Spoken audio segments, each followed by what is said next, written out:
శ్రేష్టమైనటువంటి మాట మీకు తెలియపరచాలనుకుంటున్నానమ్మా. ప్రభు యొక్క లేఖనాలు తెలియపరుస్తున్నటువంటి మాట ఏంటంటే, అమ్మా అయ్యా మీరందరూ కూడా ఓర్పు కలిగి ఉండమని చెప్పి పరిశుద్ధ గ్రంథం సెలవిస్తుంది. అంటే మనలో ఓర్పు లేదండి, ఎటువంటి ఓర్పు కలిగి ఉండాలో కూడా ఈ పరిశుద్ధ గ్రంథం తెలియపరుస్తుంది. లేఖన భాగాల నుండి తెస్సలోనిక 2వ తెస్సలోనిక 3వ అధ్యాయము 2వ తెస్సలోనికలు 3వ అధ్యాయము 5వ వచనం చదవటాము. చాలా శ్రేష్టమైనటువంటి మాట ఉంది.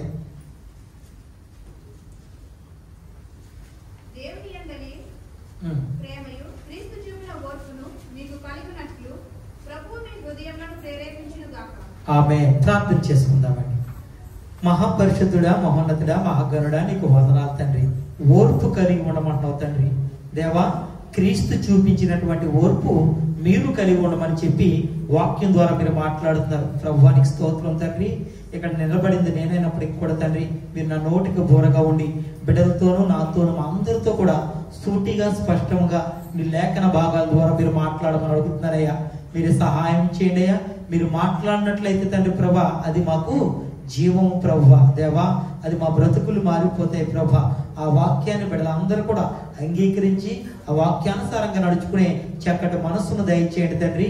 వినగలిగే చెవులు విన్న వాక్యాన్ని హృదయంలోనికి తీసుకుని ఆ వాక్యానుసారంగా నడుచుకోవటానికి నీ కృప చూపించమని మా ప్రభు మా రక్షకుడైన యేసుక్రీస్తు వారి నామములో అడుగుతున్నాం తండ్రి.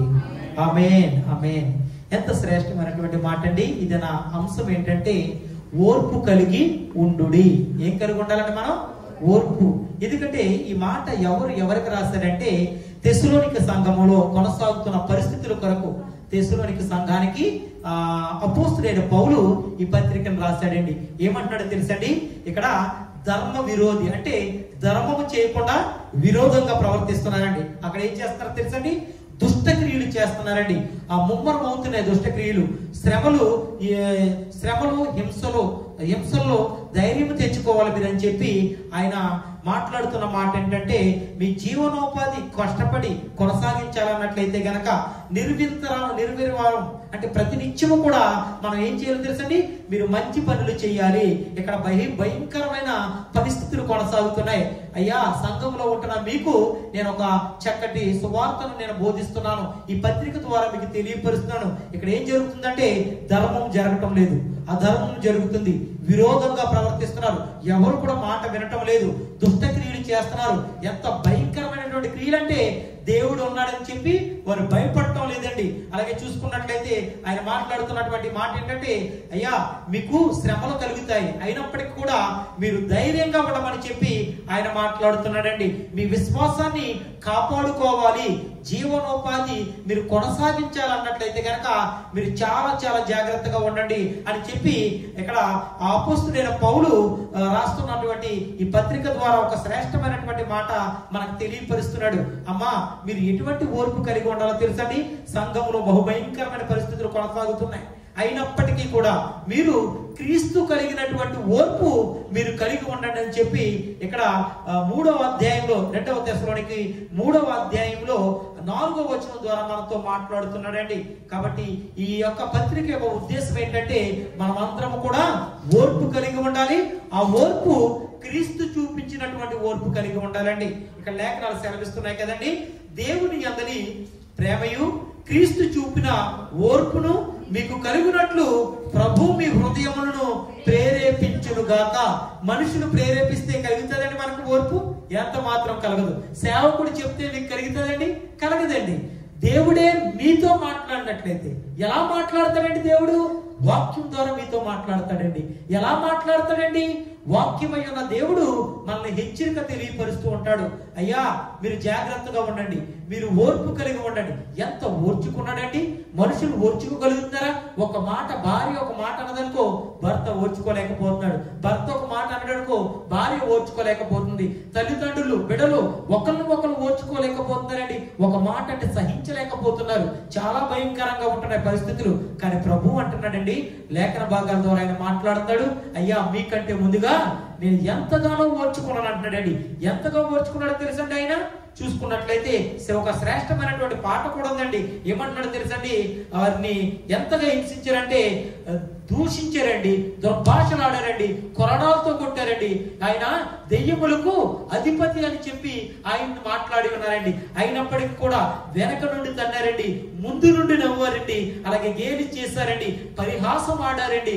అయినప్పటికీ కూడా ఆయన ఏం చేశారు తెలుసండి, నోరు తెరవలేదండి. ఎంత గొప్ప దేవుడండి.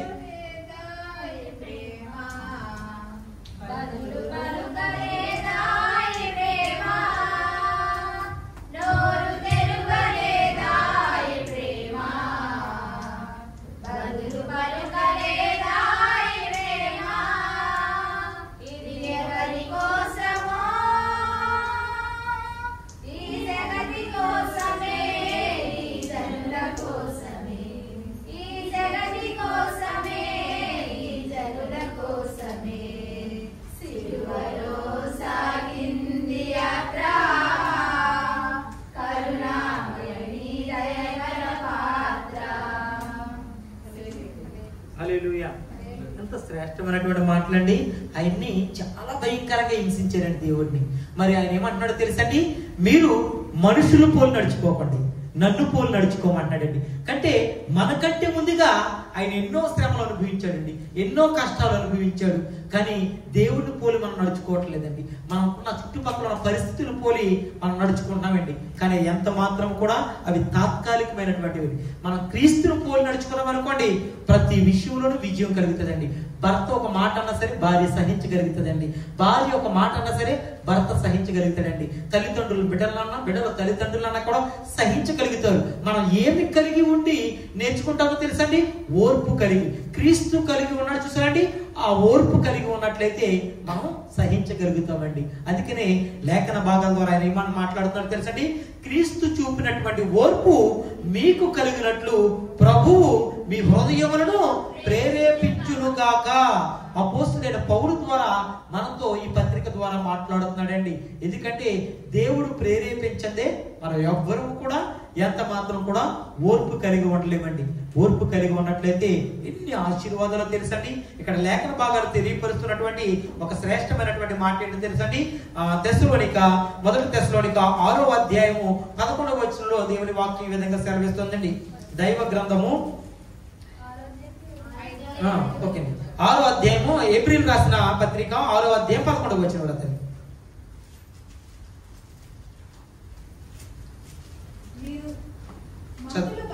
విశ్వాసము చేతను ఓర్పు చేతను వాగ్దానములను స్వతంత్రించుకొనువారని వారిని పోలి నడుచుకొనున్నట్లుగా మీలో ప్రతి వాడును మీ నిరీక్షణ పరిపూర్ణమగు నిమిత్తము మీరిది వరకు కనపరిచిన ఆసక్తిని తుదముట్టుకు కనపరచవలెనని అపేక్షించుచున్నాను. ఆమేన్, ఆమేన్.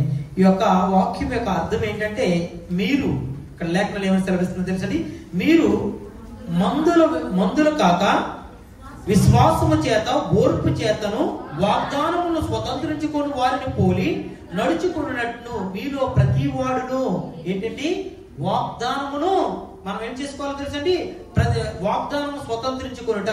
వాగ్దానాలు అందరూ కూడా చేస్తూ ఉంటారండి. ఎవరి జీవితంలో ఈ వాగ్దానం జరిగిందో తెలుసండి, లేఖన భాగాలు సెలవిస్తున్నాయండి. మన అబ్రహాము జీవితంలో దేవుడిచ్చిన వాగ్దానము నెరవేరిందండి. ఆయన జీవితంలో గొప్ప కార్యము చేశాడండి. కానీ పరిశుద్ధ గ్రంథం నుండి మనకు కూడా ఎన్నో వాగ్దానాలు ఉన్నాయండి. ఆ వాగ్దానాలన్నీ కూడా మన జీవితంలో నెరవేరాలి అన్నట్లయితే మనం ఏమి కలిగి ఉండాలో తెలుసండి, ఓర్పు కలిగి ఉండండి. ఓర్పు చేత వాగ్దానమును మీరు స్వతంత్రించుకుంటారని చెప్పి వాక్యం ద్వారా ఆయన మాట్లాడుతున్నాడండి. ఇంకా చూసుకున్నట్లయితే 1 కొరింథీ 13:17 ద్వారా ఆయన ఏం మాట్లాడుతున్నాడు తెలుసండి, అన్నిటి యందు ఓర్చుకొనుము అంటే ప్రేమ కలిగి ఉండమంటున్నాడండి. చదవడం తల్లి, 1 కొరింథీలు 13వ అధ్యాయము 7వ వచనంలో ఒక మాట ఉంటది.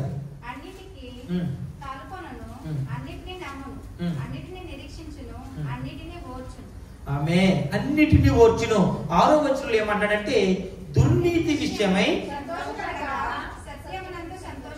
ఆమేన్. చూసారండి, దుర్నీతి అంటే ఏంటంటే తప్పుడు పనులు, అంటే దేవుడు అసహించుకునేటువంటి క్రియలు.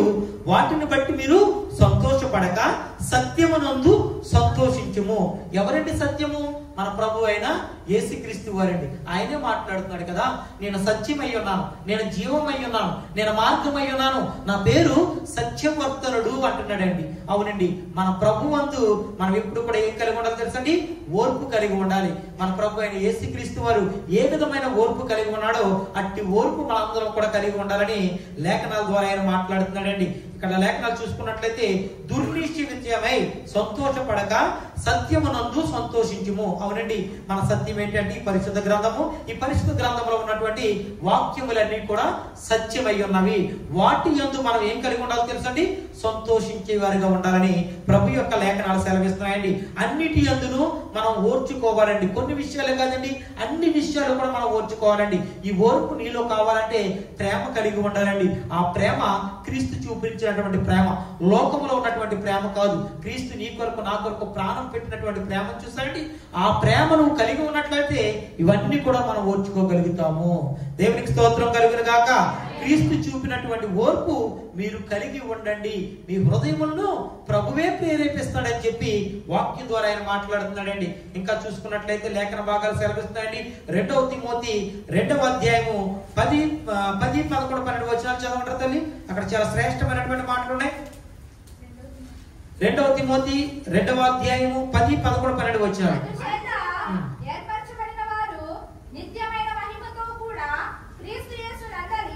రక్షణ పొందవలెనని నేను వారి కొరకు సమస్తమును ఓర్చుకొనుచున్నాను. ఈ మాట నమ్మదగినది. ఏదనగా మనం ఆయనతో కూడా చనిపోయిన వారమైతే ఆయనతో కూడా బ్రతుకుదుము. ఆమేన్, ఆమేన్. ఇక్కడ చాలా శ్రేష్టమైనటువంటి మాట అండి. అందుచేత ఏర్పరచబడిన వారు నిత్యమైన మహిమతో కూడా క్రీస్తు యేసునందలి రక్షణ పొందవలనని నేను వారి కొరకు సమస్తము ఓర్చుకొని ఉన్నాను. ఎందుకొరకండి దేవుడు ఓర్చుకున్నాడంటే మనం రక్షించబడాలని చెప్పి, మన మారు మనసు పొందాలని చెప్పి ఆయన సమస్తమును ఓర్చుకున్నాడని చెప్పి ఆయన మాట్లాడుతున్నాడండి. ఈ మాట నమ్మదగినది. ఏదేమనగా ఆయనతో కూడా చనిపోయిన వారమైతే ఆయనతో కూడా బ్రతుకుదుము. అవునండి, ఆయన నామంలో ఎవరైతే రక్షణ పొంది మనం నిద్రిస్తామో మనం అంటే మళ్ళీ తిరిగి ఆయనతో పాటు ముందు లేచిదురు అని చెప్పి వాక్యం సెలవిస్తుందండి. 12వ వచనంకి వచ్చినప్పటికి ఆయన అంటున్నాడు, సహించిన వారైతే ఆయనతో కూడా ఏలుదుము, ఆయనను ఎరుగమంటే మనలను ఆయన ఎరగనను. చూసారండి, మనము క్రీస్తు అయిన ప్రభు అయిన యేసుక్రీస్తు వారు నాకు తెలుసు అని చెప్పి మనం అనగలగాలండి. నేను దేవుని బిడ్డని, నేను దేవుని కుమార్తెని అని మనం చెప్పగలిగినటువంటి ధైర్యం కలిగి మనం ఉండాలండి. ఒకవేళ ఎవరైనా సరే నువ్వు ఎవరు అని అడిగినట్లయితే నేను నాకు క్రైస్తవుని కాదు అని చెప్పి మీరు చెప్పినట్లయితే ఒక సమయం వచ్చినప్పుడు ఆయన కూడా నా కుమారుడు కాదు అని చెప్పి ఖచ్చితంగా చెప్తాడండి. ఈ భూమి మీద ఉన్నంత వరకు కూడా బ్రతుకుంటూ క్రీస్తే, చావు అయితే లాభమే. ఎవరికైనా సరే నేను క్రైస్తవుని అని చెప్పి మనం ధైర్యంగా చెప్పుకోవాలండి. ఒకవేళ మీరు నన్ను ఎరగనట్లయితే గనక నేను కూడా మిమ్మల్ని ఎరగనంటున్నాడు. ఎంత స్పష్టంగా మాట్లాడుతున్నాడండి. కాబట్టి మనం అందరం కూడా ఆయన్ని ఎరిగే వారిగా ఉండాలి. ఆయన మనం ఎరిగే వారిగా మనం నడుచుకోవాలని చెప్పి నేను ప్రభు పేరట నేను తెలియపరుస్తున్నాను. ఇక్కడ ఏర్పరిచిన వారి నిమిత్తము సమస్తము ఓర్చుకోవాలి. ఎవరినైతే ఏర్పాటు చేసుకున్నాడు దేవుడు తన బిడ్డలుగా అంగీకరిస్తున్నాడో, ఎవరైతే ఆయన్ని సొంత రక్షకుడుగా అంగీకరిస్తున్నారో వారందరూ కూడా ఏం చేయాలో తెలుసండి? సమస్త విషయాల్లో ఓర్పు కలిగి ఉండాలని చెప్పి వాక్యం ద్వారా ఆయన మాట్లాడుతున్నాడండి. మరి ఓర్పు కలిగి ఉండటం వల్ల కలిగే లాభాలు ఏంటంటే మనకి దేవుడు అంటున్నాడు, మీరు ఓర్పు కలిగి ఉండండి అయ్యా, నేను మీ కొరకు ప్రాణం పెట్టి ఉన్నాను, ఎంతగానో ఓర్చుకున్నాను, నన్ను తిట్టారు, నన్ను దూషించాడు, చాలా భయంకరంగా నన్ను శోధించి ఉన్నారు, నన్ను కొరడాలతో కొట్టారు, నా రక్త మాంసములు బయటికి వచ్చినాయి, నా రక్తము చిందించారు, మీ కొరకు ప్రాణం పెట్టి ఉన్నానయ్యా. అయ్యా, నేను ఏ విధమైన ఓర్పు నేను సహించి ఉన్నాను ఈ భూమి మీదకి వచ్చి, మరి నన్ను పోలు నడుచుకోమంటున్నాను. మీకు అటువంటి కష్టాలు కూడా రావే, చిన్న చిన్న వాటికి మీరు ఎందుకు ఓర్చుకోలేకపోతున్నారు? నా ఓర్పు కలిగి మీరు జీవించండి అంటున్నాడండి. అందుకనే ఈ పత్రిక ద్వారా ఆయన మాట్లాడుతున్న మాట ఏంటంటే, అపోస్తుడైన పౌలు ఈ పత్రిక ద్వారా మనకు తెలియపరుస్తున్నటువంటి మాట ఏంటంటే, అయ్యా మీరు క్రీస్తును పోలినటువంటి ఓర్పు కలిగి మీరు నడుచుకోండి. క్రీస్తు ఎటువంటి ఓర్పు కలిగి ఉన్నాడో అటువంటి ఓర్పు మీరు కలిగి ఉండాలని ఆయన వాక్యం ద్వారా మాట్లాడుతున్నాడు. అవునండి, మనం ఓర్పు కలిగి ఉంటే మనకి కలిగే లాభాలేంటి, మనకు కలిగే ఆశీర్వాదాలు ఏంటో లేఖన భాగాల ద్వారా ఆయన మాట్లాడుతున్నాడు. ప్రసంగి గ్రంథము 10వ అధ్యాయము 4వ వచనం ద్వారా చూడండి, మనం ఓర్పు కలిగి ఉన్నట్లయితే గనక మనకు కలిగేటువంటి ఆశీర్వాదాలు. ప్రసంగి గ్రంథం 10వ అధ్యాయం 4వ వచనం నేను చదువుతానండి.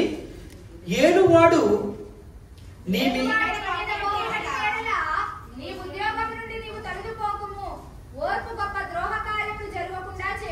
ఆమేన్. ఏలువాడు అంటే ఏంటండి? యజమానుడు. ఏలువాడు అంటే ఒక దేశాన్ని పరిపాలించడానికి ఒక రాజు ఉంటాడండి.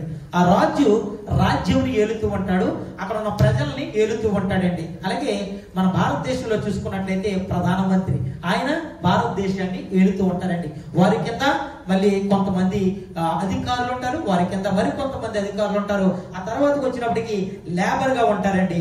ఒకరిని ఒకరు ఏలుతూ ఉంటారండి. అంటే ఒకరిని ఒకరు పరిపాలిస్తూ ఉంటారండి. వారు ఏమి చెబితే అది వారు చెయ్యాలండి. ఇక్కడ లేఖన భాగాలు చాలా స్పష్టంగా ప్రసంగి గ్రంథం ద్వారా మనకు ఒక సత్యాన్ని తెలియపరుస్తున్నటువంటి మాట ఏంటంటే, ఏలువాడు మీ మీద కోపపడిన ఎడల, అంటే మీ పైన ఉన్న అధికారి ఎవరైనా సరే యజమానుడు అనుకుంటామండి.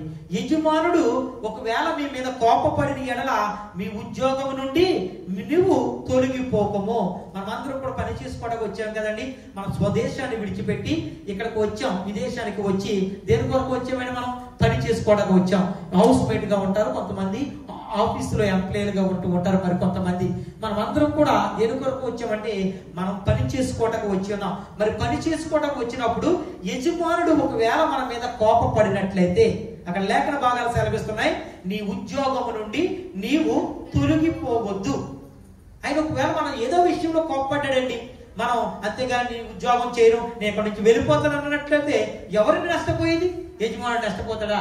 మీరు వెళ్ళిపోతే ఇంకొకరు పెట్టుకుని ఆయన వరకు కొనసాగించుకుంటాడు. దేవుని యొక్క వాక్యం మనం తెలియపరుస్తున్నటువంటి మాట ఏంటంటే, యజమానుడు నీ మీద కోపపడినట్లయితే, ఒకవేళ యజమానురాలు మీ మీద కోపపడినట్లయితే కనుక మీరు ఏం చేయాలో తెలుసండి, అక్కడ నుండి ఎంత జాగ్రత్తగా తెలియపరుస్తున్నట్టు తెలుసా, ఉద్యోగం నుండి నువ్వు తొలగిపోవద్దు, ఆ ఉద్యోగాన్ని మీరు మానకండి అని చెప్పి తెలియపరుస్తున్నాడండి. ఇంకా తెలియపరుస్తున్నటువంటి మాట ఏంటంటే, గొప్ప ద్రోహ కార్యములు జరగకుండా చేయను. దేవునికి స్తోత్రం కలుగును గాక. అంటే ఆ ఉద్యోగం నుండి తొలగిపోకుండా నీకు ఓర్పు ఉందనుకోండి, మనకు కలిగే ద్రోహము, మనకు కలిగే అన్యాయము నీకు జరగకుండా నువ్వు కాపాడుకోగలుగుతావు. దేవునికి స్తోత్రం కలుగును గాక. ఇందులో ఉన్న సత్యాన్ని మీరు తెలుసుకోవాలన్న ప్రియ సహోదరి సహోదరులారా, యజమానులు కోపడుతూ ఉంటారండి. కానీ మనం ఓర్పుతో మనం వాళ్ళ దగ్గర నుంచి వెళ్ళిపోయి మనం ప్రార్థన చేసుకున్నట్లయితే అదే యజమానులు మన దగ్గరికి వచ్చి చెప్పినటువంటి మాట ఏంటో తెలుసా, నేను ఎంతగా నేను దూషించానే, నేను ఎంతగా బాధ పెట్టానే, ఒక్క మాట కూడా నువ్వు బదులు పలకలేదే, ఎందుకు అని అడిగినప్పుడు మనం చెప్తాం, నేను కలిగి ఉన్న దేవుడు నాకు నేర్పించినటువంటి పాఠం ఓర్పు కలిగి ఉన్నామన్నాడు. దేవునికి స్తోత్రం కలిగిన కాక. కొన్ని సందర్భాల్లో ప్రభు లేఖనాలు ఏమని చెప్తే తెలుసండి, మౌనంగా ఉండమంటున్నాడండి. ఆ మౌనము వారికి ఎంత శిక్ష తెలుసండి. మనకు ఎవరైతే మనం బాధ పెడుతున్నారో వారికి ఎందుకు మౌనంగా ఉన్నది, ఎందుకు మౌనంగా ఉన్నాడు? మౌనము చాలా వాటికి పరిష్కారాన్ని చూపిస్తుందండి. వాళ్ళు వస్తారు, అమ్మ నువ్వు ఎందుకు మౌనంగా ఉన్నావు, నేను ఎంతగా బాధ పెట్టానే, నేను ఎంతగా గాయపరిచానే, అయినా సరే తిరిగి బదులు పలకలేదే. నా ప్రభువు గాయపరచబడి కూడా, ఆయన దూషించబడి కూడా, కొనడాలతో దెబ్బలు కొట్టబడి కూడా ఆయన బదులు పలకలేదా ఏ ప్రేమ, లేదా ఏ ప్రేమ, బదులు పలకలేదా ఏ ప్రేమ,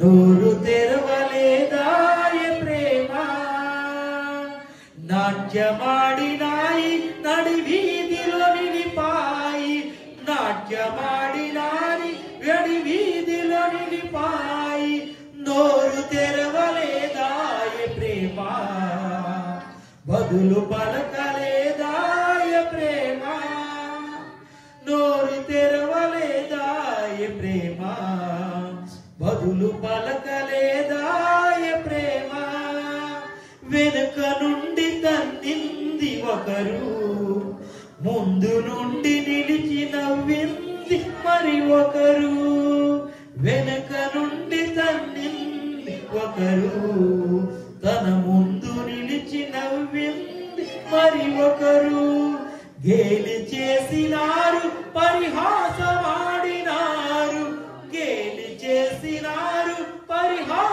పరిహాసమాడినారు, నోరు తెరవలేదా ఏ ప్రేమ, బదులు బదులు పలకలేదా ఏ ప్రేమ, నోరు తెరవలేదా ఏ ప్రేమ, బదులు పలకలేదా ఏ ప్రేమ. హల్లెలూయా. చూసారండి, ఆయన ఎంత కష్టపెట్టినా సరే, ఎంత బాధ పెట్టినా సరే నోరు తెరవలేదండి. ఆయన మౌనంగా ఉన్నాడండి. మరి మౌనంగా ఉన్నప్పుడు ఎంత ఆయన ఈ రోజున మనకు మాదిరిని చూపిస్తున్నాడండి. అందుకనే ప్రభు యొక్క వాక్యం ఏమని సెలవిస్తుంది తెలుసండి? 2 తెస్సలోనిక 3:5 మనం చదువుకున్న మూల వాక్యం ఏమని తెలియపరుస్తుంది తెలుసండి? క్రీస్తు చూపినటువంటి ఓర్పు మీకు కలుగునట్లు, దేవునికి స్తోత్రం, కలుగునట్ల. క్రీస్తు చూపించాడు చూసారండి ఓర్పు. ఆ ఓర్పు మనకు కలగాలండి. ఆ ఓర్పు మనం కలిగి ఉన్నట్లయితే గొప్ప ఆశీర్వాదం పొందుకుంటామండి, గొప్ప లాభం అండి. ఇక్కడ లేఖనాలు సెలవిస్తున్నాయి కదండి. ప్రసంగి గ్రంథకర్త ద్వారా మనతో మాట్లాడుతున్నటువంటి శ్రేష్టమైనటువంటి మాట ఏంటో తెలుసండి? అయ్యా, మీరు ఓర్పు కలిగి ఉన్నట్లయితే గనక మీరు ఏం పొందుకుంటారండి? గొప్ప ఆశీర్వాదం. అదేంటంటే ద్రోహ కార్యములు జరగకుండా మీరు కాపాడుకుందురు. దేవునికి స్తోత్రం కలిగిన గాక. మన యజమానుడు మన మీద ఒకవేళ కోపపడినట్లయితే, దయతో గమనించండి, మరొకసారి చెప్తున్నాను, మనం అందరం పని చేసుకోవడానికి వచ్చాం, అందరం పని చేసుకోవడానికి వచ్చాం. యజమానులు కోపపడతారమ్మా, వారికి మన టెన్షన్ల వల్ల కోపపడుతూ ఉంటారు. మనం మౌనంగా ఉన్నట్లయితే గొప్ప కార్యం దేవుడు మీ పట్ల చేస్తాడు. ఆయన అంటున్నాడు, ఉద్యోగం నుండి మీరు తొలగిపోరండి ఎంత మాత్రం కూడా. ఏం చేయటం వల్లండి? కోపపడినప్పుడు నీ ఉద్యోగం నుండి నువ్వు తొలగిపోవద్దు ఎంత మాత్రం కూడా. ఏంటి? ద్రోహ కార్యమును జరగకుండా నువ్వు కాపాడుకోగలుగుతావు. ఎటువంటి అన్యాయమునికి జరగదండి. ఏంటంటే ఆయన అలా మన పట్ల కోపగించుకున్నప్పుడు, మనం దూషించినప్పుడు, మన గాయపరిచినప్పుడు మనం ఏం చేయాలంటే ఓర్పు కలిగి పక్కకి వెళ్ళిపోయి ప్రార్థన చేసుకోండి. దేవుడు యజమానుడి యొక్క హృదయాన్ని మార్చే దేవుడై ఉన్నాడు. యజమానురాల యొక్క హృదయాన్ని మార్చే దేవుడై ఉన్నాడు. ఇంకా చూసుకున్నట్లయితే ఆయన మాట్లాడుతున్నాడండి, ఓర్పు కలిగి ఉంటే వచ్చే లాభం ఏంటంటే, లేఖన భాగాల నుండి రోమీలు రాసిన పత్రిక 5:3 చదువు. అందరికీ తెలిసినటువంటి మాటలే, కొత్త మాటలు ఏమీ కాదు. రోమీలు రాసిన పత్రిక.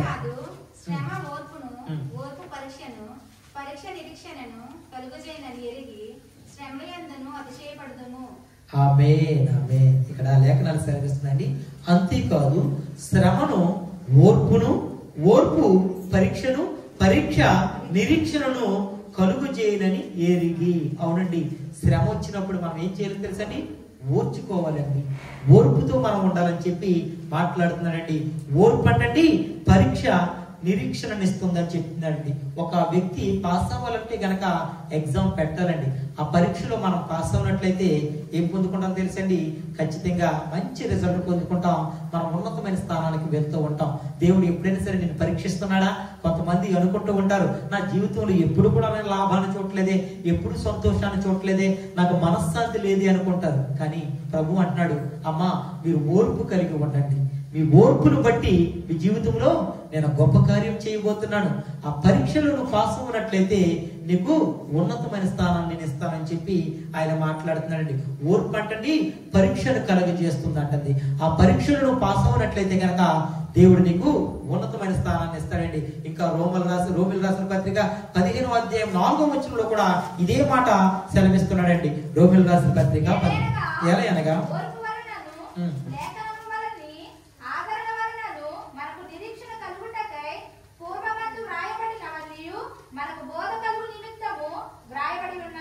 ఆమేన్. చూసారండి, ఇక్కడ ఏమంటున్నాడంటే, అయ్యా ఏలయనగా ఓర్పు వలనను, లేఖనముల వలనను, ఆదరణ వలనను మనకు నిరీక్షణ కలుగునికే పూర్వమందే వ్రాయబడి ఉన్నవని మనకు బోధ కలుగు నిమిత్తము వ్రాయబడి ఉన్నాయి. అవునండి, మనం బోధించడానికే ఈ మాటలు ప్రభు గ్రంథకర్తల ద్వారా చాలా మంది ప్రేరేపించి దేవుడే లిఖింపు చేసి ఉన్నాడండి. నేను చాలా సందర్భాల్లో ఒక మాట మాట్లాడుతుంటాను, దేవుడే మాట్లాడుతున్నాడని చెప్పి నేను మాట్లాడుతున్నాను. ఎందుకంటే ప్రభు అయిన యేసుక్రీస్తు వారు వాక్యం ద్వారా మాట్లాడుతుంటాడండి.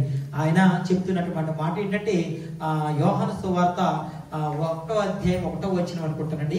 అందులో చూసుకున్నట్లయితే లేఖనాలు సెలవిస్తుందండి, ఆది యందు వాక్యముండును, వాక్యము దేవుని యందు ఉండును, ఆయన వాక్యమై ఉన్నాడండి. ఏ విషయం గురించి మాట్లాడినా సరే ఆయన వాక్యం ద్వారానే మాట్లాడతాడు. ఇక్కడ నిలబడి ఎవరు చెప్పినా సరే పరిశుద్ధ గ్రంథం వాక్యం ద్వారా ఆయన మాట్లాడుతూ ఉంటాడు. కాబట్టి మనం అందరం కూడా వాక్యాన్ని తీసుకోవాలి తప్ప అక్కడ ఎవరు చెప్తున్నారనేది ప్రాముఖ్యం కాదు.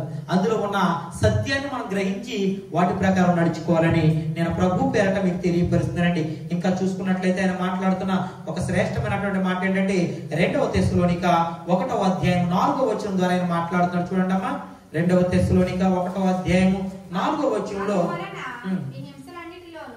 మీరు సహించున్న శ్రమలలోను మీ ఓర్పును విశ్వాసమును చూచి మేము దేవుని సంఘములలో మీ యందు అతిశయపడుచున్నాము. ఆమేన్ ఆమేన్.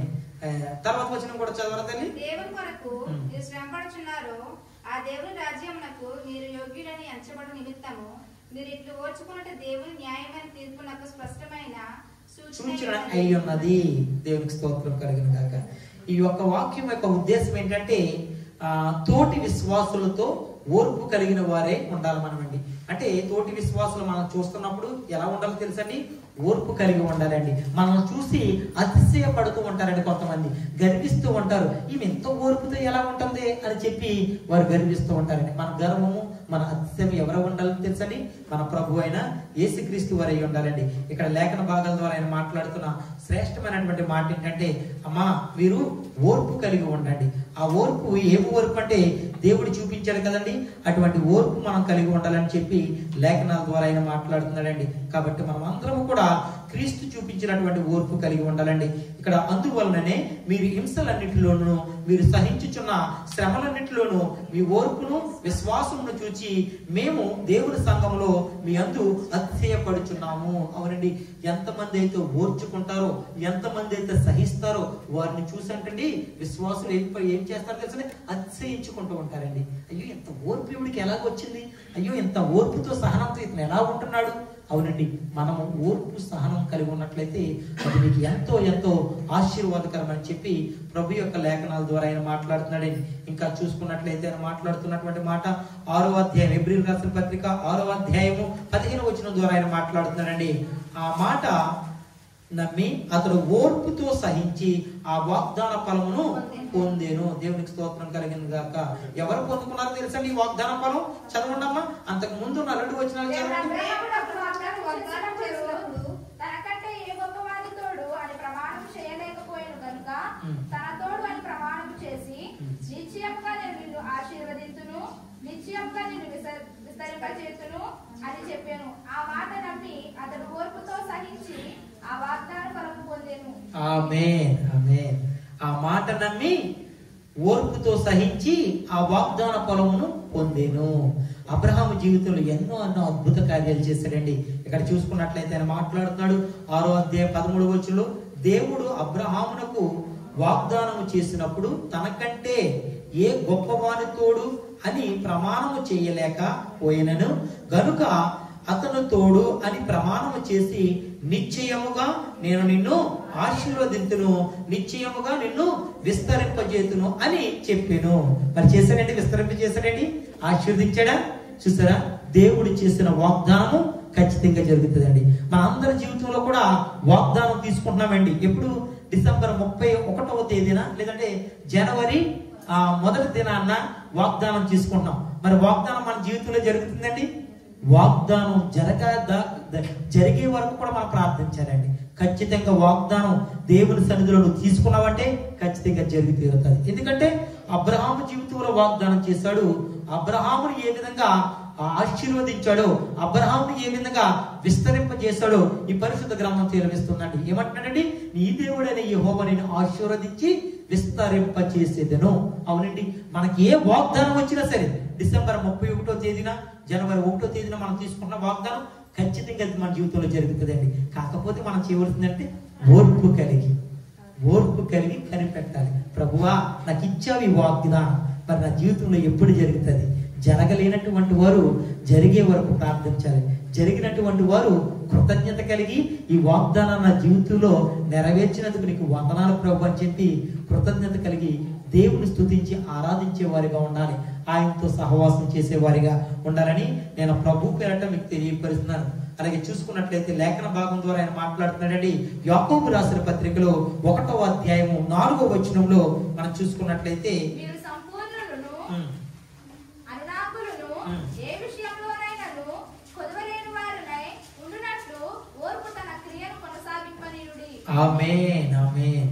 మీరు సంపూర్ణులను అనునాంగులను ఏ విషయంలోనైనను కొదవలేని వారినై ఉండునట్లు ఓర్పు తన క్రియను కొనసాగింపనీయుడి. అవునండి, ఇక లేఖనాలు ఏమని సెలవిస్తున్నాయంటే ఏ విషయంలోనైనా సరే కొదవలేని వారుగా ఉండాలి అన్నట్లయితే గనక మన జీవితంలో కొదవ అంటే ఏంటంటే అక్కరత, మనకున్న అవసరతల్లో ఏ విషయంలో సరే మన జీవితంలో జరగాలి అన్నట్లయితే గనక కొదవలేనటువంటి వారుగా, అక్కర లేనటువంటి వారుగా మనం ఉండాలి అన్నట్లయితే మనకు కావాల్సింది ఏంటో తెలుసండి, ఓర్పు కలిగి ఉండాలండి. నువ్వు ఓర్పు కలిగి ఉన్నావనుకో నీ అవసరత అక్కరతలన్నింటినీ కూడా తీర్చే దేవుడై ఉన్నాడండి. మన ప్రభు అయిన యేసుక్రీస్తు వారు అంటున్నటువంటి శ్రేష్టమైనటువంటి మాట ఏంటో తెలుసండి, ఏ విషయంలోనైనా సరే కొదవలేని వారుగా ఉంటారు ఓర్పు కలిగి ఉన్నట్లయితే. అది నీకు ఆశీర్వాదం అండి. ఆయన చెప్తున్నటువంటి మరొక శ్రేష్టమైనటువంటి మాట ఏంటో తెలుసండి, ఓర్పు కలిగి ఉండటం వల్ల వచ్చే లాభం ఏంటో తెలుసండి. రోమిలు రాసిన పత్రిక 15వ అధ్యాయము 6వ వచనం ద్వారా ఆయన మాట్లాడుతున్నారు. ఒకసారి చూడండమ్మా. రోమిలు రాసిన పత్రిక మన ప్రభువైన యేసుక్రీస్తు తండ్రియగు దేవుని మహిమపరచు నిమిత్తము క్రీస్తు యేసు చిత్త ప్రకారము ఒకరితో ఒకడు మనస్సు కలిసిన వారై ఉండునట్లు ఓర్పునకును ఆదరణకును కర్తయగు దేవుడు మీకు అనుగ్రహించును గాక. ఆమేన్ ఆమేన్ ఆమేన్. ఇక్కడ ఏమంటున్నాడండి, ఒకరితో ఒకడు మనస్సు కలిసిన వారై ఉండినట్లు ఓర్పునకు ఆదరణకును కర్తయగు దేవుడు మీకు అనుగ్రహించును గాక. కాబట్టి క్రీస్తు మిమ్మును చేర్చుకొనిన ప్రకారమును దేవుని మహిమ కలుగునట్లు మీరును ఒకరినొకడు చేర్చుకొనుడి. ఎంత స్పష్టంగా ఉండండి. మీరు అంటున్నారు మీ సహోదరిని ఒకరిని ఒకరు చేర్చుకోమంటున్నారండి. అసహించుకునే వారిగా ఉంటానికి వీల్లేదు. ఎవరైనా ఆపదలో ఉన్నారా, ఇరుకులో ఉన్నారా, ఇబ్బందుల్లో ఉన్నారా, అయ్యా నేను మిమ్మల్ని చేర్చుకున్నాను చూసారా, అదే ప్రేమను మీరు కూడా వాళ్ళ పట్ల చూపించండి. మీరు నన్ను పోలి నడుచుకుంటున్నారు కదా, నా పేరు పెట్టుకున్నారు కదా, వాక్యానుసారంగా నడుచుకుంటున్నారు కదా, నా రక్తంలో మీరు కడవబడ్డారు కదా, నేను మిమ్మల్ని ఏ విధంగా ప్రేమతో స్వీకరిస్తున్నానో నీ దగ్గరికి నీ సహోదరి గాని ఒకవేళ ఆపదలో ఉండి వచ్చినట్లయితే నేను మిమ్మల్ని ఏ విధంగా ఆదరించి ఉన్నానో అదే రీతిగా మీరు కూడా వారిని ఆదరించండి. కష్టం అందరికీ వస్తుంది, ఎవరికి రాదని కష్టం అందరికీ వస్తుంది. కష్టం వచ్చినప్పుడే మనం ఎలా ఆదరించాలంటే క్రీస్తు మనల్ని ఏ విధంగా ప్రేమించాడు, క్రీస్తు ఏ విధంగా మనల్ని ఆదరించి ఉన్నాడు, అట్టి ప్రేమను మీరు చూపించాలి, అట్టి ఓర్పును మీరు కలిగి ఉండండి అని చెప్పి వాక్యం ద్వారా ఆయన మాట్లాడుతున్నాడండి. ఒకరితో ఒకడు మనస్సు కలిసిన వారే ఉండుడి అంటే మనకు కలిగే లాభం ఏంటి తెలుసండి, ఒకరితో ఒకరు మనస్సు కలిసిన వారిగా ఉండాలని లేఖనాల ద్వారా తెలియపరుస్తున్నాడండి. ఓర్పు కలిగి ఉన్నట్లయితే ఇంకా లేఖన భాగాల ద్వారా ఆయన మాట్లాడుతున్నటువంటి శ్రేష్టమైనటువంటి మాట ఏంటో తెలుసండి. కాబట్టి ఏప్రిల్ రాసిన పత్రిక మరొకసారి అదే వచనాన్ని తెలియపరుస్తున్నానండి. ఏప్రిల్ రాసిన పత్రిక 10వ అధ్యాయం 36, 35 వచనాలు ఒకసారి చదవండమ్మా. ఇక్కడ చాలా శ్రేష్టమైనటువంటి మాట ఉంది. ఏప్రిల్ రాసిన పత్రిక వాగ్దానము పొందు నిమిత్తము మీకు ఓర్మి అవసరమై ఉన్నది. ఇక కాలము బహు కొంచెముగా ఉన్నది, వచ్చుచున్నవాడు ఆలస్యము చేయకవచ్చును. ఆమేన్ ఆమేన్. 35వ వచనంలో ఏమంటదంటే చదవండి. విడిచిపెట్టకుడి, దానికి ప్రతిఫలముగా గొప్ప బహుమానము కలుగును. ఆమేన్ ఆమేన్. చూసారండి, ఓర్పు కలిగి ఉండటం వల్ల కలిగే లాభం ఏంటి తెలుసండి, మీరు దేవుని చిత్తమును నెరవేర్చిన వారే వాగ్దానము పొందు నిమిత్తము మీకు ఓర్మి అవసరమై ఉన్నది. దేవుని చిత్తం మీ జీవితంలో జరగాలి అన్నట్లయితే గనక మనకి ఓర్మి కావాలండి, ఓర్పు కలిగి ఉండాలండి. అలా ఉన్నట్లయితే గనక ఆ వచనం 35వ వచనం ద్వారా ఆయన మాట్లాడుతున్నాడు. కాబట్టి మీకు ఓర్పు కలగాల, మీకు ఓర్మి కావాలా, అయితే మీరు ఎవరిని బట్టి ధైర్యం కలిగి ఉండాలంటే కాబట్టి మీరు ధైర్యమును విడిచిపెట్టకుడి, దానికి ప్రతిఫలము ఒక గొప్ప బహుమానము కలుగ చేయను. మన ధైర్యంగా ఉండాలండి. ఏ విషయంలో సరే అధైర్యం పడకూడదండి. నేను నీకు తోడుగా ఉన్నాను, ధైర్యంగా ఉండము, నిబ్బరము కలిగి ఉండము, నీకు తోడై ఉన్నానని చెప్పి ఆయన మాట్లాడుతున్నాడు. కానీ మనకేమైనా ఆపద వచ్చినా, ప్రమాదం వచ్చినా, ఇబ్బంది వచ్చినా మొట్టమొదటి మనం చేసేది ఏం తెలుసండి, అధైర్యము. భయపడుతూ ఉంటాము, ఏదో జరిగిపోతుంది, ఏదో సంభవిస్తుందని చెప్పి. ప్రభు వాక్యం ద్వారా ఏం మాట్లాడుతున్నాడంటే, అయ్యా నేను వాగ్దానం చేసి ఉన్నానే, అది ఖచ్చితంగా నేను నెరవేరుస్తాను. మీ పట్ల నేను కలిగి ఉన్న ఉద్దేశములు వేరేగా ఉన్నాయి, అవి నేను జరిగిస్తాను. మీ దేవుని చిత్తము నెరవేర్చిన వారే వాగ్దానం పొందు నిమిత్తము మీకు ఓర్పు కలిగి ఉండాలి. దేవుడు వాగ్దానాన్ని మనకి ఇస్తున్నాడండి. ఆ వాగ్దానం మన జీవితంలో జరిగిస్తాడు. ఎందుకంటే పరిశుద్ధ గ్రంథంలో అబ్రహాముని చూపిస్తున్నాడు. అబ్రహాముని ఏం చేస్తానన్నాడండి? విస్తరింప చేస్తానన్నాడండి. చేశాడు కదండి. అబ్రహాముని ఆశీర్వదిస్తానన్నాడండి. ఆశీర్వదించాడు కదండి. మరి ఆయన ఆశీర్వదించిన దేవుడు నిన్ను నన్ను కూడా ఖచ్చితంగా ఆశీర్వదించే దేవుడే ఉన్నాడు. అందులో సందేహమే లేదు. ఎందుకంటే ఆయన కలిగిన దేవుడే, ఆయన ఆరాధించిన దేవుడినే మనమందరం కూడా ఆరాధిస్తున్నాము. కాకపోతే మనకందరికి చెప్తున్నటువంటి మాట అంటే, అయ్యా అమ్మ మీరు ఓర్పు కలిగి ఉండండి. మీరు ఓర్పు కలిగి ఉన్నట్లయితే కనుక గొప్ప కార్యాలు మీరు చూస్తారని చెప్పేసి ఆయన లేఖనాల ద్వారా మాట్లాడి ఉన్నాడు. ఎంత శ్రేష్టమైనటువంటి మాట అండి. ఆ ఓర్పు ఎవరి ఓర్పు కలిగి ఉండాలి తెలుసండి? క్రీస్తు చూపినటువంటి ఓర్పు మీరు కలిగి ఉండండి అని చెప్పి వాక్యం ద్వారా మాట్లాడుతున్నాడండి. ఓర్పు వల్ల కలిగే లాభాలు ఏంటో తెలుసండి? ఓర్పు ద్రోహ కార్యములు జరగకుండా కాపాడుతూ ఉంటుందండి. ఇది మొట్టమొదటిది. మనకి ఎటువంటి ద్రోహం జరగకుండా, ఎటువంటి అన్యాయం జరగకుండా కాపాడుతూ ఉంటుందండి. రెండవదిగా ఏంటంటే ఓర్పు మనకి పరీక్షను కలుగ చేస్తుందండి. ఆ పరీక్ష పెట్టాడంటే ఆ పరీక్షలో మనం పాస్ అవునట్లయితే గనక ఉన్నతమైన స్థితికి తీసుకువెళ్తూ ఉంటుందండి. ఓర్పు వలన ఏం కలుగుతుంటుందో తెలుసండి? నిరీక్షణ కలుగుతుంటుందండి. దేవుడు ఈ రోజు కాకపోతే రేపు చేస్తాడు, రేపు కాకపోతే వచ్చే వారం, నెల, సంవత్సరం ఎప్పుడైనా ఖచ్చితంగా నా పట్ల కార్యం చేస్తాడని చెప్పి మనం ఏం కలిగి ఉండాలో తెలుసండి? ఓర్పు ద్వారా నిరీక్షణ కలిగి చేస్తానంటున్నాడండి. ఆయన చెప్తున్నటువంటి మాట ఏంటో తెలుసండి? తోటి విశ్వాసులతో ఓర్పు కలిగి నడుచుకోండి అంటున్నాడండి. మనతోటి ఉన్న సహోదరు అవ్వచ్చు, సహోదరుడు అవ్వచ్చింది. ఒకరు మాట అంటే 10 మాటలు మనం మాట్లాడకూడదండి. మనం వారి పట్ల ఒకరిని ఒకరు అర్థం చేసుకుని ఓర్పు కలిగి ఉండాలని చెప్పి లేఖనాల ద్వారా మాట్లాడుతున్నాడండి. మన ఓర్పును చూసి కూడా అతిశయపడుతూ ఉంటారండి. కొంతమంది గర్విస్తూ ఉంటారండి. నా ఓర్పుకు గల కారణము నా ప్రభు అయిన యేసుక్రీస్తు వారు, ఆయన ఎంతగానో ఓర్చుకున్నారయ్యా, ఆయన పోలి నేను నడుచుకున్నానని చెప్పినట్లయితే వారు కూడా దేవుని తట్టుకు తిరుగుతాడు. అయ్యో ఎంత ఓర్పునిచ్చాడే వీళ్ళ పట్ల, అయ్యో ఇతను కలిగినటువంటి దేవుడిని నేను కూడా కలిగినట్లయితే నాకు కూడా ఓర్పుని సహనాన్ని దేవుడు ఇస్తాడని చెప్పి వారు దేవుని తట్టు తిరుగుతూ ఉంటారండి. అలాగే అబ్రహాము వలె వాగ్దానం పొందుకుంటారండి మనం ఓర్పు కలిగి ఉన్నట్లయితే. ఇంకా చూసుకున్నట్లయితే ఏ విషయంలోనూ కూడా నీకు కొదవ లేకుండా ఉంటుందండి. మనం ఓర్పు కలిగి మనం ప్రార్థన చేసినప్పుడు నీకు ఏం అవసరమో మనుషులతో కాదండి, సేవకులతో కాదు మీరు చెప్పుకోవలసింది. సేవకుల్ని, మనుషుల్ని, సమస్తాన్ని సృష్టించిన దేవునికి మొట్టమొదటిగా మీరు చెప్పుకోవాలండి. మోకరించండి, ప్రార్థించండి. ప్రభువా నా కుటుంబంలో ఇది కొదవ ఉంది, నాకు ఈ అక్కరత ఉంది, మీరు తీర్చండి ప్రభు అని అడగండి. నేను సమస్తాన్ని కూడా నేను చేయగలిగిన దేవుణ్ణి, మీ కొదవ అక్కరతలనే తీర్చగలిగినటువంటి వాడిని. మన వెంకటరత్న గారి కొరకు ప్రార్థన చేస్తామండి. మనుషుల వల్ల ఏమవుతుందండి? దేవుని వల్ల అవుతుందండి. మనుషులకి ఏది అసాధ్యమో అది దేవుని ఎదురు పెట్టాలండి.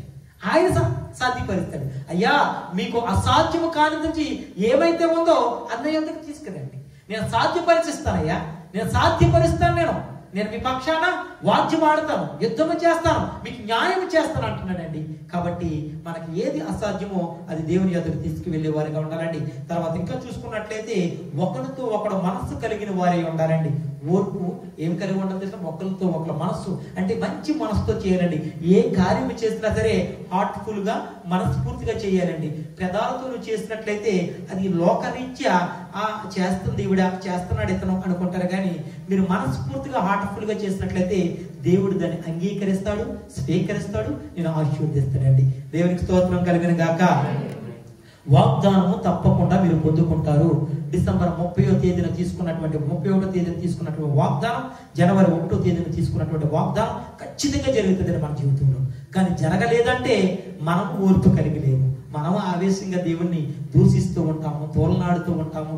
లేదంటే ఇది ఎక్కడ జరుగుతుంది, అందరూ బాగుంటారు, నేనే బాగోలేదు, నిరుత్సాహపడిపోతూ ఉంటాం. అలా పట్టడానికి వీల్లేదు. అయ్యా నువ్వు నిరుత్సాహపడకు, నిరీక్షణ కలిగి ఉండు.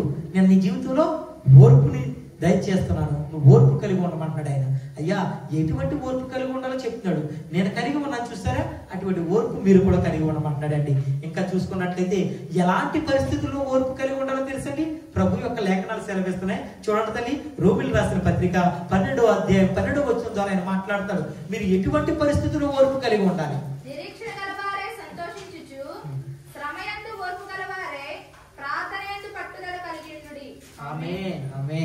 ఎలాంటి పరిస్థితుల్లో ఓర్పును కలిగి ఉండాలి తెలుసండి? నిరీక్షణ గలవారై సంతోషించుచు, శ్రమయందు ఓర్పు గలవారై ప్రార్థన.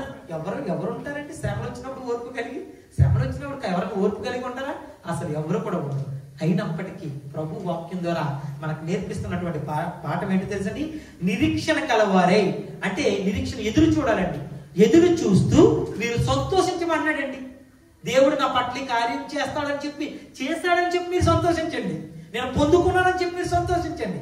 అప్పుడు అంటే శ్రమ యందు ఓర్పు గలవారై ప్రార్థన యందు పట్టుదల కలిగి ఉండాలి. శ్రమ వచ్చిందా? అయినప్పటికి కూడా మీరు ఓర్చుకోండి. మరి యోబు జీవితంలో శ్రమ వచ్చిందండి, కష్టం వచ్చిందండి, ఇరుకు వచ్చిందండి, ఇబ్బంది వచ్చిందండి. కానీ ఓర్పుతో ఆయన ఏం చేశారో తెలుసండి, దేవుణ్ణి విడిచిపెట్టలేదండి, ప్రార్థన చేశాడు. ఆయన ఏం పొందుకున్నాడో తెలుసండి, 44 అధ్యాయంలో అనుకుంటాను, అక్కడ ఒక మాట ఉంటుందండి. ఏమంటాడో తెలుసండి, దేవుడు అతనికి 2 ఆశీర్వాదం ఇచ్చాడు. దేవునికి స్తోత్రం కలిగింది. యోబు ఓర్పు కలిగి ఉన్నాడండి. యోబు జీవితంలో కార్యం చేసి మన జీవితంలో చేయడండి దేవుడు ఖచ్చితంగా చేస్తాడు. ఆయన ఏ స్థితిలో కూడా ఓర్పుతో ఉన్నాడు తెలుసండి, శ్రమలు వచ్చినప్పుడు, కష్టాలు వచ్చినప్పుడు. తన భార్య, కట్టుకున్నటువంటి భార్య అన్నది ఇంకా దేవుణ్ణి విడిచిపెట్టగా దూషించి మరణము కమ్మంటదండి. అంత కఠినమైన మాట. స్నేహితులు విడిచిపెట్టేశారు, బిడ్డలు విడిచిపెట్టేశారు, అందరూ విడిచిపెట్టేశారండి ఆయన. అయినప్పటికి కూడా యెహోవా ఇచ్చెను, యెహోవా తీసుకుని పోయాను, ఆయనకే మహిమ ఘనత కలుగును కాక. ఏ స్థితిలో ఉండో తెలుసండి, బాధల్లో ఉండండి, హింసపడుతూ, బాధపడుతూ, కష్టపడుతూ, అప్పుడు కూడా దేవుని స్తుతిస్తున్నాడండి. మరి ఆయన దేవుడు విడిచిపెట్టాడండి.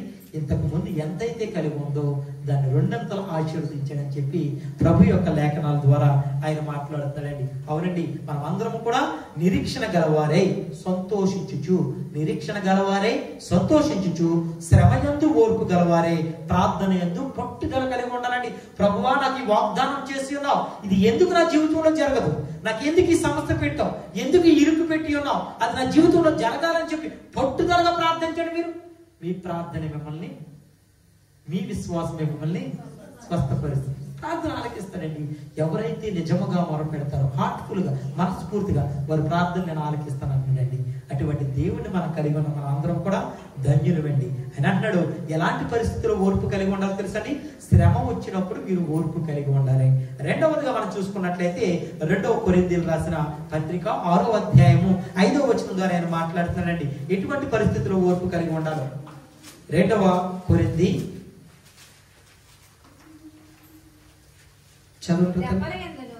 చెరసాలలోను, అల్లరిలోను, ప్రయాసములలోను, జగరములలోను, ఉపవాసంలోను మిగుల ఓర్పు గలవారమై పవిత్రతతోను, జ్ఞానముతోను, దీర్ఘశాంతముతోను, దయతోను, పరిశుద్ధాత్మ వలనను, నిష్కపటమైన ప్రేమతోను, సత్యవాక్యము చెప్పుట వలనను, దేవుని బలము వలనను, కుడి ఎడమల నీతి ఆయుధములు కలిగి, ఘనతముల వలనను, సుకీర్తి దుష్కీర్తి వలనను దేవుని పరిచారికులమై ఉండి అన్ని స్థితులలోనూ మమ్మల్ని మామే మెప్పించుకుంటున్నాము. ఆమేన్, ఆమేన్. ఇక్కడ చూసుకున్నట్లయితే 2 కొరింథీయులకు రాసిన పత్రిక 6వ అధ్యాయం 5వ వచనంలో ఏ స్థితిలో ఓర్పు కలిగి ఉన్నారో తెలుసండి. అక్కడ శ్రమల యందును, ఇబ్బందుల యందును, ఇరుకుల యందును, దెబ్బల యందును, చెరసాలలోను, అల్లలలోను, ప్రయాసములోను, జాగారములోను, ఉపవాసములోను మిగులు ఓర్పు గలవారమై, మిగులు ఓర్పు గలవారమై ఉన్నామంటున్నాడండి.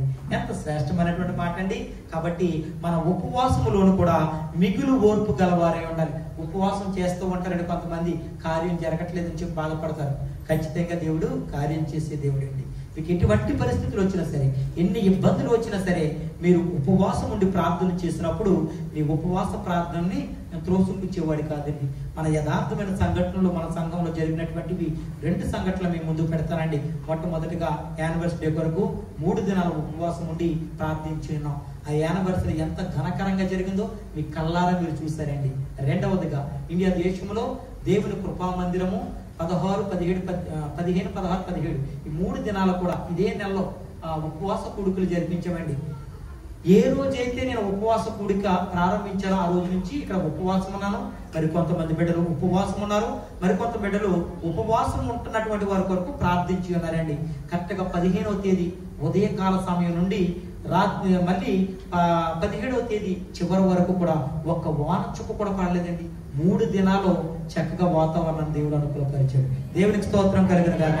ఇది నా గొప్ప కాదు, నా ఘనత కాదు. ఇక్కడ లేఖనాలు ఏమని సెలవిస్తుందంటే, మీరు ఉపవాసం ఉండి ప్రార్థన చేసినట్లయితే ఓర్పు కలిగి ఉండాలి. వర్షం వచ్చిందా బాధపడకూడదు, దానికి ఏదో పరిష్కారం దేవుడు చూపిస్తాడు.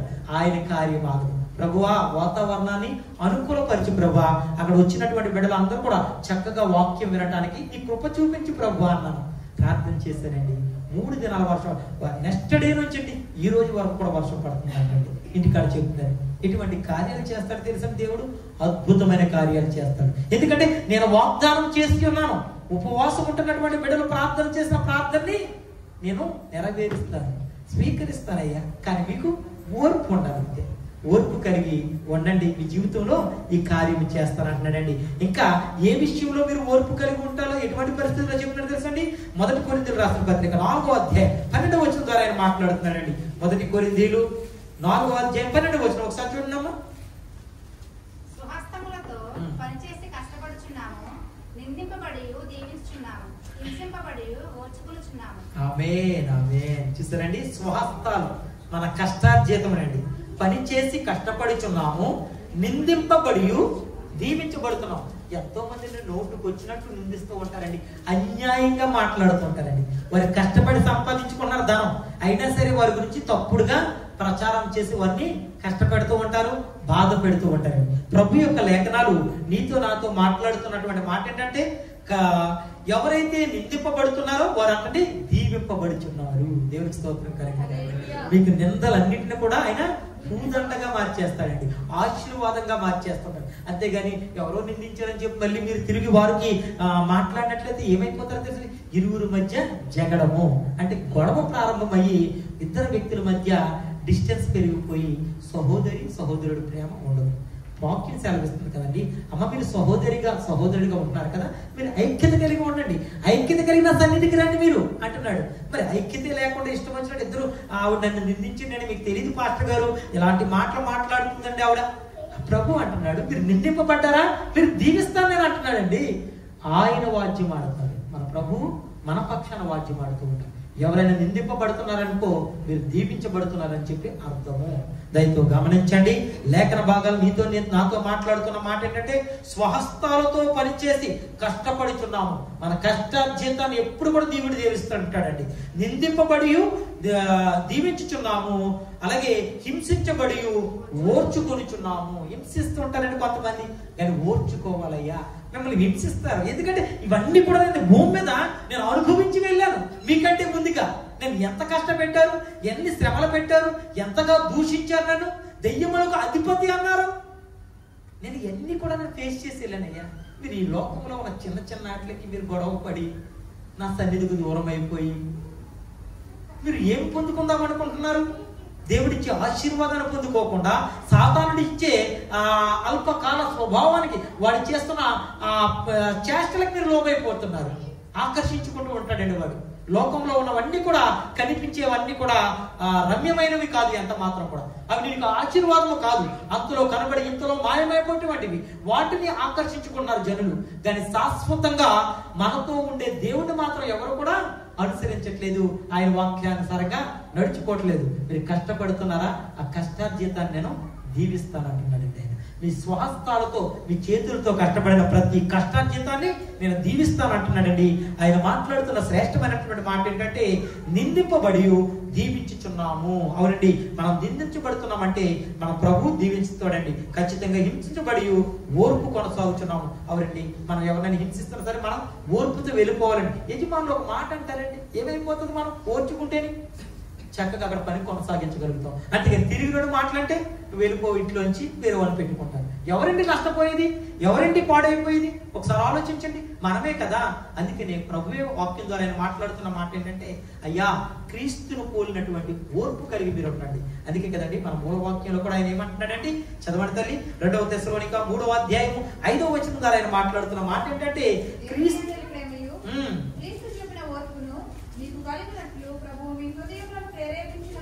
ఆమేన్. ఒక్క మాటలో చెప్పాలంటే క్రీస్తు కలిగినటువంటి ఓర్పు మీరు కూడా కలిగి ఉండండి. క్రీస్తుకి ఎటువంటి ఓర్పు ఉంది, అది ఉండాలంటే చాలా కష్టమండి. మా వల్ల అవదండి. ఎందుకు అవదండి? ఖచ్చితంగా అవుతుంది. మనం దేవునితో సహవాసం చేస్తూ దేవుని వాక్యాన్ని వింటూ ప్రతినిత్యం కూడా బైబిల్ చదువుకుంటున్నట్లయితే ఈ కార్యములన్నీ కూడా జరుగుతూ ఉంటాయండి. ఎలాంటి పరిస్థితుల్లో ఓర్పు కలిగి ఉండాలని చెప్పాడండి. శ్రమలు వచ్చినప్పుడు మీరు ఓర్పు కలిగి ఉండండి. అలాగే ఉపవాసములో ఉన్నప్పుడు మీరు మిగులు ఓర్పు కలిగి ఉండండి అంటున్నాడండి. అంటే మిగులంటే మనం తగ్గించుకుని ఉండాలండి. దేవుడి కార్యం చేస్తాడని చెప్పి నమ్మకంతోనూ విశ్వాసంతో మనం ఉండాలండి. అలాగే హింసించబడుతున్నప్పుడు మిమ్మల్ని ఎవరైనా హింసిస్తున్నారా, మిమ్మల్ని గాయపరుస్తున్నారా, మిమ్మల్ని దూషిస్తున్నారా, అయినప్పటికీ కూడా మీరు బదులు పలకొద్దు. నేను పలికాను బదులు, నేనైనా వారికి సమాధానం చెప్పాను, పలకలేదండి.